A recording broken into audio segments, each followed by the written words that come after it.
네, 현재 유가증권 시장에서는 오르고 있는 종목의 수가 100여 개 정도 좀 더 나오고 있습니다. 현재 구간에 400여 개 종목이 올라오고 있고요. 270개 종목이 밀리고 있는 구간입니다. 코스피 200 내에서는 어떤 종목들 많이 움직이고 있는지 먼저 점검하겠습니다. 네, 상승률 상위 5개의 종목을 먼저 점검을 해보신다면 대우조선해양이 오늘 많이 올라옵니다. 이틀 연속의 급등권의 움직임을 보여주고 있는데요. 올해 신규 수주 모멘텀 확보하고 있다는 분석 나오고 있습니다. 보시면 조선주 같이 묶어서 삼성중공업도 랭크가 되고 있고요. 실제 대한통운과 또 LG생명과학이 호실적을 발표하면서 2% 넘게 올라옵니다. SK하이닉스 흑자 전환에 성공을 하면서 2% 넘는 강세가 유지가 되고 있습니다.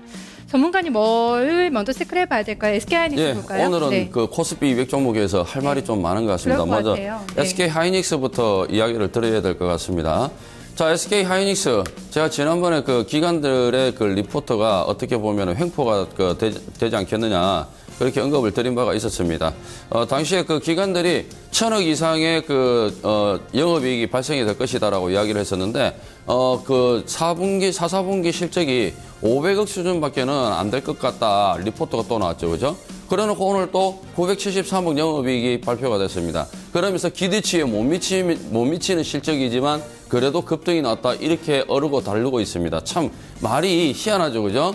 처음에는 실적을 1,000억 이상을 갖다가 기대치가 나올 것이다 예상을 했다가, 그 다음에 500억 수준밖에 안 될 것이라고 했다가, 이제는 973억이 발표가 나오니까, 기대치에 못 미쳤다. 그러면 도대체 기준이 어디란 말입니까?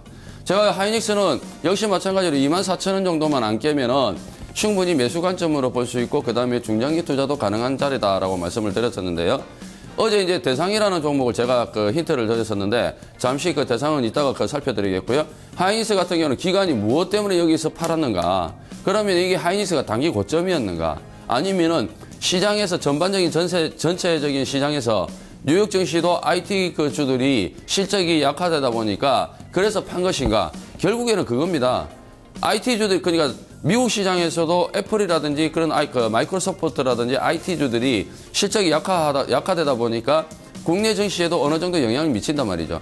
그러면은 리포트를 이용해서 파는 게 아니라 결국에는 자기네들이 어느 정도 목표치 도달했다라고 생각을 해서 매도를 했다라고 이야기를 해야 되는 거거든요. 어쨌든 하이닉스는 단기 추세는 살아나는 그런 분위기에 있습니다. 그리고 LG생명과학 다시 한 번 더 체크를 해볼게요. 네. 예, LG생명과학이 추가적인 상승이 나올 것입니다. 그런데 어저께 강하게 움직였고 밀렸죠, 그죠? 이렇게 강한 종목군들은 어제 이렇게 밀렸다고 하더라도 오늘 다시 살아나는 분위기죠. 어제 거래량이 많이 늘어났죠. 그런데 작은 거래량으로 오늘 이 어제 고점을 돌파를 하게 되면 추가 상승이 나올 수 있다는 점 기억하시고요. 그 다음에 새롭게 진입한 대우조선해양과 그다음에 삼성중공업인데요. 이들 종목군들 같은 경우에는 결국 이들 종목이 이제 올라온 이유가 이제 수주 소식이죠. 네. 수주 소식 때문에 올라오는데 지금 최근 들어가서 조선업종 중에서 삼성중공업 그다음에 대우조선해양 이 두 종목 빼고는 조선업종이 강하게 움직이는 종목이 없습니다. 그러니까 여러분들께서는 조선업종 하면은 대우조선해양과 삼성중공업 이 두 종목만 보시고 추세적으로 봤을 때 제일 강한 거는 삼성중공업입니다. 그렇기 때문에 이 대우조선해양과 삼성중공업은 지속적으로 관심을 가져야 되고 최근에 수주 소식 나오면서 추세가 강해지고 있다는 점, 이 점을 주목을 해서 여러분들께서 공략을 하셔야 될 것 같습니다. 네, 코스닥에서 이번에 많이 움직이고 있는 종목들도 확인해 보도록 하겠습니다. 네, 코스닥 100 종목 내에서 상승률 탑으로 올라오고 있는 종목을 먼저 보겠습니다. 1위에 랭크되고 있는 게 인피니트 헬스케어입니다. 최근에 상당히 좀 강한 움직임 보여주고 있는 종목이고요. 위메이드가 반등이 나오네요. 2.5% 상승권, 코믹팜과 SM 그리고 CNK 인터까지 2% 내외에서의 플러스가 전개가 되고 있습니다. 많이 오르고 있는 종목 먼저 체크 좀 해볼까요? 인피니트 헬스케어요. 인피니트 헬스케어 지난번에 한번 언급을 드렸었던 그런 종목인데요. 자, 인피니트 헬스케어 같은 경우는 지금 현재 박스권 흐름을 보여주고 있다. 그렇기 때문에 우리 시청자님들께서 지금 이 자리를 기대하기보다는 상승 기대를 하기보다는 여기서 저가 매수를 해서 이 자리를 돌파할 것이라고 기대하기보다는 이 자리를 돌파하고 나서 매수를 하시는 게 훨씬 더 이익이지 않겠느냐 그렇게 말씀드린 바가 있고, 그리고 여기를 돌파하면서 기대를 할 것 같으면 차라리 이 저점에서 매수하시는 게 이 저점을 기준으로 해서 매수를 하는 게 낫다라고 말씀을 드렸거든요. 그런데 살짝 밀렸다가 다시 회복이 되고 있죠. 오늘 같은 경우 강한데요. 오늘같이 이렇게 거래량이 증가를 하면서 아침부터 거래량 증가하면서 직전 고점, 이 고점 매물을 갖다가 강하게 돌파하면은 추가 상승이 나올 수 있고 만약에 이 자리를 돌파 못한다면 다시 밀린다라는 점. 이 점을 주목해서 인피니트 헬스케어 그 관심이 있으신 분들은 관심을 가지시고 보유자분들은 이 고점 돌파를 못하게 되면 매도. 그다음 이 고점을 돌파를 한다라면 보유 관점으로 체크하시는 전략이 좋을 것 같습니다. 네, 10,000원 상당의 강한 저항선으로 작용하고 있는데요. 뚫어낼 수 있을지 좀 봐야 될 것 같습니다.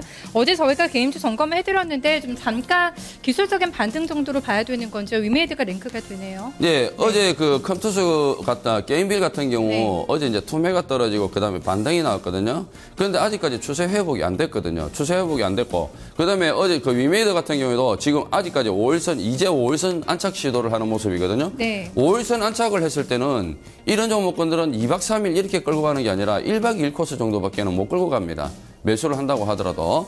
그렇기 때문에 이런 종목군들 같은 경우는 추세가 만들어지지 않았기 때문에 공략을 한다 하더라도 크게 먹을 수 없으며 시장이 약화되면 바로 추세를 다시 5일선을 붕괴시키면서 상당히 약화되는 그런 흐름이 나타나거든요. 그렇기 때문에 낙폭과대주를 건들지 마시라고 하는 거고 이런 종목군들은 건드린다고 하더라도 짧게 치고 나오지 않고서는 힘듭니다. 그러니까 요거 조금 먹으려고 들어갔다가 잘못해가지고 시장이 떨어지면서 손절이 안 되고 밑으로 확 빠져버리면 대응이 안 되는 거거든요. 그래서 이런 종목을 안착하지 못한 종목을 이런 종목 건들지 마시라라고 언급을 드리는 거죠. 그것 때문에 말씀을 드리는 거니까 여러분들께서 참고해서 대응을 해주시면 되겠습니다. 여기서 맞고 안 맞고가 중요한 게 아닙니다. 여기서 여러분들의 위험을 최소화시켜야 됩니다.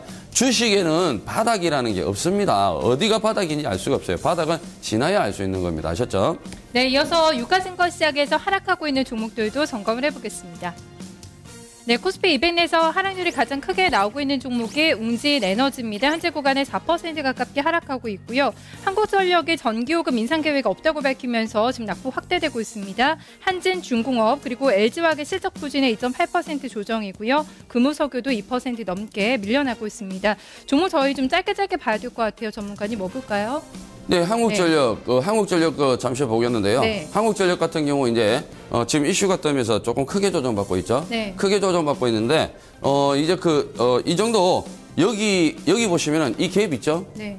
잘하면 이 갭을 메울 수가 있으니까 조금 더 기다리셨다가 매수 관점 체크하시는 분들 조금 기다리셨다가 매수 체크하시는 게 좋을 것 같아요.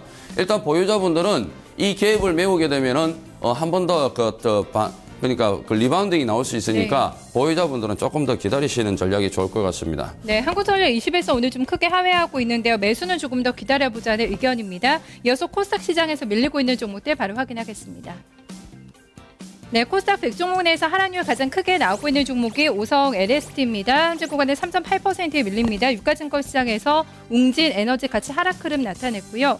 인프라웨어, 제이콘텐트리, 인터파크와 포스코 엠텍이 2% 내외에서의 하락권의 움직임 나타나고 있습니다. 전문가님 오성 LST 볼까요? 네, 오성 LST가 지금 이제 OCI 그러니까 OCI가 지금 그 움직임 자체가 주춤거리고 있거든요. 그러니까 태양광주들이 전반적으로 지금 수급이 지금 안 들어오고 있어요. 그러니까 거래량이 죽었거든요. 그러니까 지금 고가권에서 새는 빠져나간 게 없는데 지금 시장뿐만 아니라 지금 거래량이 안 들어오고 있기 때문에 지금 죽고 있는데 이 저점을 깼거든요. 그러니까 제가 여기서 만약에 붕괴시키면은 이 저점을 지지해주면은 다시 올라가는데 이 저점을 지지 못해주면 안 된다라고 말씀드렸거든요. 그래서 지금 거의 마지노선까지 왔어요. 61선 이탈하면은 상당히 안 좋은 모습을 보여줄 수 있기 때문에 61선 이탈하면은 안 된다라는 거. 만약에 61선 지지가 되면은 그 관심을 두시면서 매수 한번 체크를 해볼 수 있지만 61선 지지가 안 되면은 안 된다라는 점, 이 점을 한번 말씀을 드리겠습니다. 네, 전문가님 저희 오늘 좀 대상 체크하고 넘어가야 될 것 같아요. 그렇죠. 어제 짚어드렸는데 한번 좀 봐주실까요? 네. 대상 같은 경우는 어제 제가 왜 그 실적이 안 좋은데도 불구하고 기관들은 왜 팔지를 않았을까요? 리포트는 그렇게 나왔는데 그렇다면 실적이 안 좋다라면 분명히 기관들도 매도를 했어야 되는데 1, 4분기 기대 때문에 이들이 매도를 안 한 1, 4분기 실적 기대감 때문에 이들이 매도를 안 하는 것인지 왜 안 하는 것인지는 모르겠다. 그런데 어저께 한번 보십시오. 거의 이 가격 제가 짚어드린 가격이 이 가격대만 이탈 안 하면은 이거는 매수 자리다라고 말씀을 드렸었잖아요. 그죠? 그런데 어제 바로 투매가 떨어지고 나서 그 다음에 급반등이 나왔거든요. 시장을 돌리면서요. 시장이 강세가 나오니까 바로 돌려버리면서 급반등이 났단 말이죠. 이처럼 왜 이렇게 리포트를 갖다가 기관들이 내놓으면서 개인들을 현혹시키고 결국에는 여기 크게 이렇게 퉁퉁퉁 맞으면서 개인들은 만약에 고가권에서 산 개인들은 얼마나 여기에 손실을 많이 받겠습니까? 네. 일단은 지금 5일선에 안착을 못하고 있는 그런 모습이거든요. 다만 60일선에는 안착을 했단 말이에요. 만약에 이게 가격 조정 마무리라면은 여기서 다시 한 번 더 오늘 그 어떤 힘을 보여줄지는 모르겠지만 최소한 5일선만 다시 안착한다라면은 이 대상 같은 경우는 다시 살아날 수 있는 그런 흐름이 나타날 수 있다는 거 참고하시고요. 만약에 5일선 회복이 안 된다라면은 여기서 아래 위로 조금 등락이 더 있을 거다. 그래서 어제 사신 분들은 가급적이면은 어제 저점에 사신 분은 지금 수익이 크단 말이죠. 그러니까 여기서 절반 정도 매도하시고 그다음에 나머지는 5일선 돌파하는지 안 하는지 여부 보시면서 챙기시는 전략이 좋을 것 같습니다. 네, 알겠습니다. 오늘 분석 고맙습니다. 네, 감사합니다. 네, 이관욱 전문가와 함께 출발시장 특징주들 흐름을 점검을 해봤습니다.